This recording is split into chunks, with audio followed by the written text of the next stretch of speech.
Yeah, fatigue is a long-lasting and sometimes overwhelming sense of exhaustion, and it's typically not proportionate to your recent activity. So people can feel very exhausted, having not been active beforehand.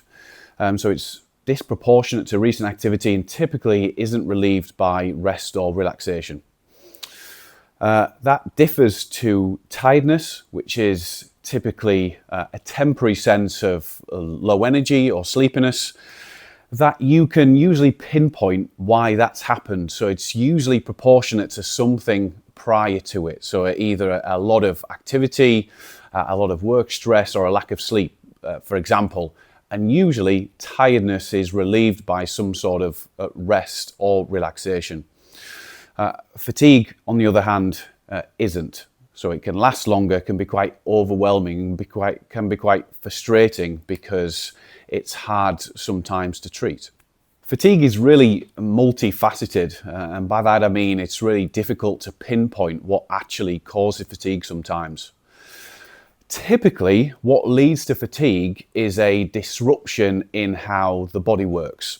So the body's physiology, we typically call that homeostasis. So the body has certain systems that it keeps in check to ensure that all the bodily systems run properly.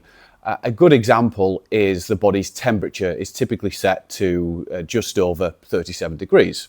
And if it goes above that or below it, the body isn't very happy. And so fatigue can be caused by disruptions to these physiological systems. So to give some examples, it could be caused by a higher level of inflammation than you're typically used to. It could be caused by a disruption to the amount of red blood cells that are circulating around in the blood. It can be caused by changes in hormone levels, typically lower testosterone in men or lower estrogen and other sex hormones in women. Fatigue can be really frustrating and quite overwhelming. It can affect people's day-to-day living, so their ability to carry out what they would consider normal daily activities. For some people, it can lead to smaller disruptions. They may not be able to work quite as long or as often as they're used to, or after a day's work, they may not feel prepared or ready or have enough energy to then go out with friends or family. For others, it can be even more disruptive. So people can experience fatigue during things like sitting down and watching TV or simply reading a book. So it can, simply put, it can disrupt people's daily living and activities of daily life.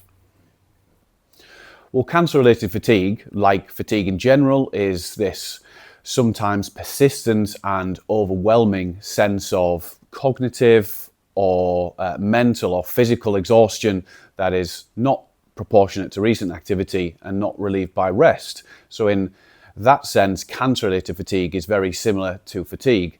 Now, cancer-related fatigue is related to either the cancer itself or cancer treatments. So cancer itself can bring about changes to the body's physiological systems. For example, it can affect how the healthy cells function. It can impact on the levels of inflammation in the body, so it can affect fatigue that way. Cancer treatment can also affect how the cells work and how the body functions. So a lot of people experience fatigue, for example, during chemotherapy, during other treatments like radiotherapy and immunotherapy. Now, these effects tends to be at the highest during the treatment phase, particularly during the end of treatment cycles like chemotherapy. In a lot of people, over weeks and months, that fatigue then tends to dissipate and become less over time. However, evidence does show that people who have had cancer and received cancer treatment can experience heightened levels of cancer-related fatigue for several years after the cancer treatment is actually finished. So to some, cancer-related fatigue is very similar and has similar effects to fatigue in general, but it's caused by either cancer or cancer treatments. Although it sounds really counterintuitive, actually being physically active and living a physically active lifestyle is one of the best things people can do to relieve cancer-related fatigue. It can help reduce things like inflammation, which contributes to cancer-related fatigue. And it can help release endorphins as well, which help us feel better and feel a little bit more energetic. So one of the best things people can do is to be physically active. And that doesn't just mean going to the gym or going out for a run. Going for a structured exercise session isn't for everybody. But I strongly believe that being active is for the majority of us. So that could simply mean going to walk to the shops instead of driving there. Or it could mean, if you get in the bus, it could mean getting off the bus a stop earlier to wherever you're going and walking a little bit further. It also could mean breaking up your what we call sedentary time. So if you're sat down for a prolonged period, it could just mean breaking that up by getting up and walking around every so often. And all those times you're physically active, that's contributing to the benefits of physical activity and helping relieve some of that fatigue. Alongside physical activity, there are other things people can do as well. There are forms of or different strategies for trying to rest and relax. So the evidence shows that behavioral techniques such as counseling or cognitive behavioral therapy can be really beneficial as well to lower cancer-related fatigue.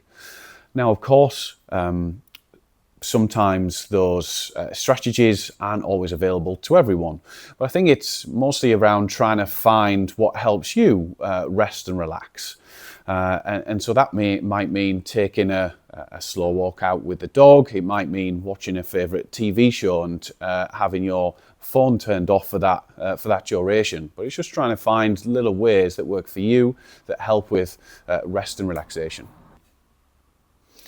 Look, that's a real challenge. I appreciate the contradictory nature of that, is in that you're getting or advised to be active when that's the last thing that you would want right now.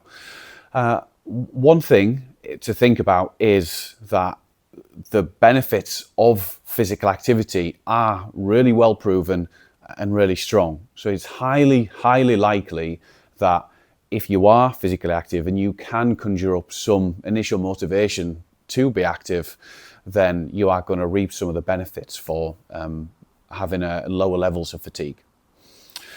The other thing to think about is that all movement matters. So more movement is usually better for fatigue and for general health benefits, but all movement matters. So every time you get up from a chair and walk, every time you choose to take the stairs instead of a lift, every time you choose to walk to the corner shop instead of drive, you are reaping some of those benefits of being physically active. And although you might not identify as yourself as being active because you haven't gone to the gym or gone for a run, you don't necessarily have to do those things to gain some of the benefits of physical activity for lowering cancer-related fatigue. Yes, my biggest tip would be to be as active as you can. The recommendations are to try and build up to 150 minutes per week of moderate physical activity. So for example, that might be 30 minutes of brisk walking on 5 days per week. But they are just a general guideline and a target for most people. You have got to set your own targets and goals and work around your lifestyle and your physical and mental circumstances as well. What I always suggest and recommend is a staircase approach to being active to help with fatigue. The first step would be trying to reduce the time that you spend sitting down. The second step would be to try and integrate pieces of activity into your daily lives. Now, I've already talked about some of those, but that's, for example, walking to the shops, that's taking the stairs instead of the lift, parking further away in a supermarket, so you walk across the car park rather than trying to fight for the space that's closest. The third step would be then just try and think about ways that you can integrate purposeful exercise into your day. So, for example, that might be choosing a familiar exercise like walking and going on a brisk walk for 10 to 15 minutes, for example. And the fourth step would be then considering some alternative ways of exercising that you may not have done before. So, for example, if you're very comfortable in walking and brisk walking, it might be then trying some muscle strengthening activities or some balance activities like yoga and Tai Chi to complement the things that you're doing already. And each step is beneficial and each step adds then further benefits.